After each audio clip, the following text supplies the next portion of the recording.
या सौंदर्य गुणान्विता पतिरता सा कामिनी कामिनी, या गोविंद रस प्रमोद मधुरा सा माधुरी माधुरी, या लोकद्वय साधनी तनुभृताम सा चातुरी चातुरी। अर्थात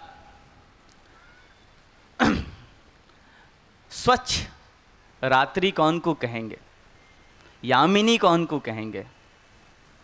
ऐसी रात जहां में बादल न हो, स्वच्छता हो और सुंदर चंद्रमा सुशोभित हो रहे हो, ऐसी रात रात है, वाकु कहेंगे यामिनी। ऐसी स्त्री जो सुंदर है, या सौंदर्य गुणान्विता पतिरता सा कामिनी कामिनी। कामिनी कौन को कहेंगे? ऐसी स्त्री जो सुंदर है, क्या वो कामिनी है? नहीं।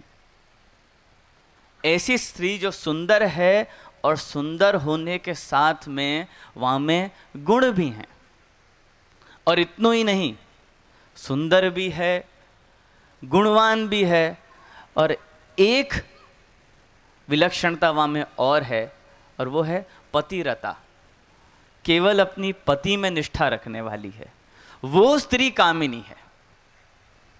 कवि ये कह रहे हैं, वाही प्रकार सु या लोकद्वय साधनी तनुभृताम सा चातुरी चातुरी। चतुराई कौन को कहेंगे? चतुराई वाकु कहेंगे जो व्यक्ति लौकिक और अलौकिक दोनों को साध ले। लौकिक साधवे में कहीं अलौकिक न भूल जाए, और अलौकिक साधवे में कहीं इतनो रत न हो जाए कि वो लौकिक भूल जाए। या के लिए श्री महाप्रभु जी बहुत सुंदर नट को उदाहरण देवे हैं कि जा प्रकार सु जा चतुराई सु एक नट पतली रस्सी पे चले है। मैं मान के चलूं कि ब्रजभाषा आपकी समझ में आ रही होगी, क्योंकि मैं तो अपने प्रवाह में बोल रहा हूं, अब पता नहीं आपके एक बार जोर से हाँ बोल दो तो आजकल सब हिंदी पिक्चर सब देखे हैं, तो ब्रजभाषा सबन को हिंदी आवे है, ऐसी कोई बड़ी बात नहीं है। तो श्री महाप्रभु जी नट को उदाहरण देवे हैं कि जा प्रकार सु नट एक पतली रस्सी पे चले है और दोनों तरफ को जो है वो संयम साध के चले है कि कहीं एक और न गिर जाए, वाही प्रकार सु या जीव को या जीवन दूरी पे लौकिक और अलौकिक जो या जीवन के दो पहलू हैं, दो पासा हैं, वाको समन्वय रखते हुए चलनो है कि कहीं वो एक और गिर ना जाए। तो या लोकद्वय साधनी तनुभृताम सा चातुरी चातुरी। अरे चतुराई को नाम तो वो है कि जा बखत जीव अपनो लौकिक और अलौकिक दोनों साध ले। अब चौथी बात आई, मधुरता कौन को कहेंगे? मधुरता कौन को कहेंगे? तो कई कवि ने कि या गोविंद रस प्रमोद मधुरा सा माधुरी माधुरी। अरे या हृदय की जो उत्कंठा है, कामना है, या हृदय के जो भाव हैं, ये गोविंद के रस में डूब जाएं, ओतप्रोत हो जाएं, अरे वो मधुरता मधुरता है। बाकी जो है शक्कर और गुड़ की तो क्या मधुरता है। तो कहवे को मेरा तात्पर्य यह है कि यदि आज अपन अपने घर के सारे कामकाज, अपने घर के सारे झंझट, अपने जीवन की सारी माथाकूट छोड़ के यदि या गोपी गीत को पान करने आए हैं और पान करने के बाद में भी यहाँ से यदि प्यासे ही रह जाएं, तो फिर अपन चतुर नहीं कहलाएंगे, फिर अपन ने वह मधुरता को आनंद नहीं लियो। क्योंकि श्री महाप्रभु जी की वाणी तो बड़ी विलक्षण है। श्री महाप्रभु जी बड़े साहसु ये प्रतिज्ञा करे हैं। आखिर गोपी गीत पे जो श्री महाप्रभु जी की सुबोधनी है, वाको निश्चित रूप से बाबा ने रसपान करायो ही होगो, और ये बात भी आपको बताई हुई कि श्री महाप्रभु जी भागवत को गूढ़ अर्थ प्रकट करने के लिए ही या भूतल पे अवतरित भय हैं। अर्थम तस्य विवेचितुम नहीं विभुर वैश्वानरात वाक्पतेरन्यस्य तत्र विदाय मानुष तनुम माम व्यासपत श्रीपति दत्वा आज्ञांच कृपावलोकन पटुर्यस्मादतो हम मुदा गूढ़ार्थम प्रकटी करोमि बहुधा व्यासस्य विष्णु हो प्रियम। श्री महाप्रभु जी ये कहवे हैं कि मानव देह को धारण करके व्यास की तरह से जो है मैं यह भागवत को गूढ़ अर्थ प्रकट करने के लिए मैं आया हूं। सो या गूढ़ार्थ जो श्री महाप्रभु जी ने प्रकट कियो है वाको रसपान करने के लिए अपन यहां एकत्रित भय हैं, जाकू अपने को भूलना नहीं चाहिए।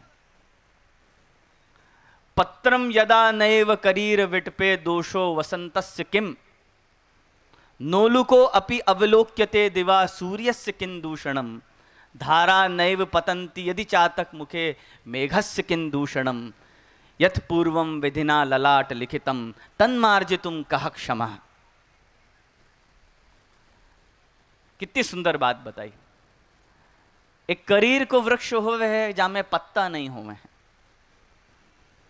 या में केवल कांटे ही कांटे होवे हैं। तो के पत्रम नैव यदा करीर विटपे दोषो वसंतस्य किम, यदि वह करीर के वृक्ष पे कांटा ही कांटा उगे पत्ता न उगे तो बताओ कि यहां में वसंत ऋतु को क्या दोष है। धारा नैव पतंती यदि चातक मुखे मेघस्य किं दूषणम, यदि मेघ की धारा चातक के मुख में न पड़े तो वहां में बेचारे मेघ को क्या दोष, बद्दल को क्या दोष।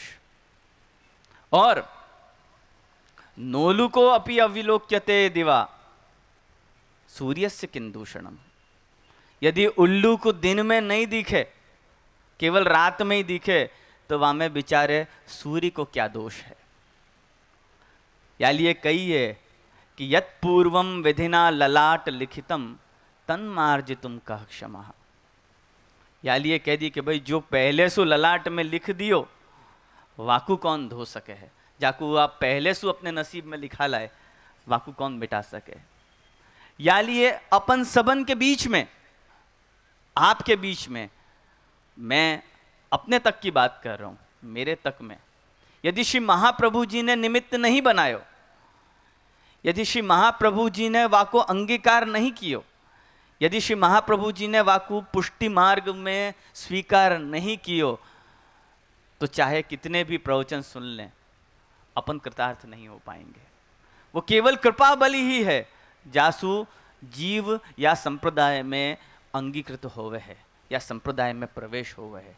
नहीं साधन संपत्त्या हरिस तुष्यति कस्यचित भक्तानाम देनिमैव एकम हरितोषण साधनम। न कोई जपसु, न कोई तपसु, न कोई पाठसु, न कोई पूजासु, न गिरिराज की परिक्रमा सु भगवान संतुष्ट नहीं हुए हैं। यदि भगवान संतुष्ट हुए हैं तो केवल निस्साधनता सु और केवल दीनता सु, इतनो होने के बाद में भी या संप्रदाय में अंगीकृत होने के बाद में भी या संप्रदाय में प्रवेश लेने के बाद में भी अपन या प्रवचन को या सत्संग को यदि यथार्थ में आनंद नहीं ले पाए तो वहां में न तो श्री महाप्रभु जी को कोई दोष है, ना तो पुष्टि मार्ग को कोई दोष है और ना कोई को दोष है। ये सिर्फ अपनो ही दोष है, अपने को लेना मानो चाहिए। यदि अपन यहां आने के बाद में भी अपने ही लौकिक में, अपने ही झंझट में, अब तो मेरे वहां जानो है, कल मेरे ये करनो है, कल मेरे वो करनो है, अगर यही लिस्ट बनाते चले तो संप्रदाय को कभी भी यथार्थ में आनंद आप नहीं ले पाओगे। बहुत लोग ये बात करे हैं कि भाई थोड़े से हमारी जीवन की जवाबदारियां जरा पूरी हो जाएं, जरा हमारे छोरा छोरी के लगन हो जाएं, वो काम धंधा पे चढ़ जाए, जरा हमारा थोड़ो घर बन जाए, थोड़े धन कमा लें, पैसा कमा लें, बाकी बाद में हम आनंद से प्रभु सेवा करेंगे। मैं मान के चलूं कि सवेरे उठें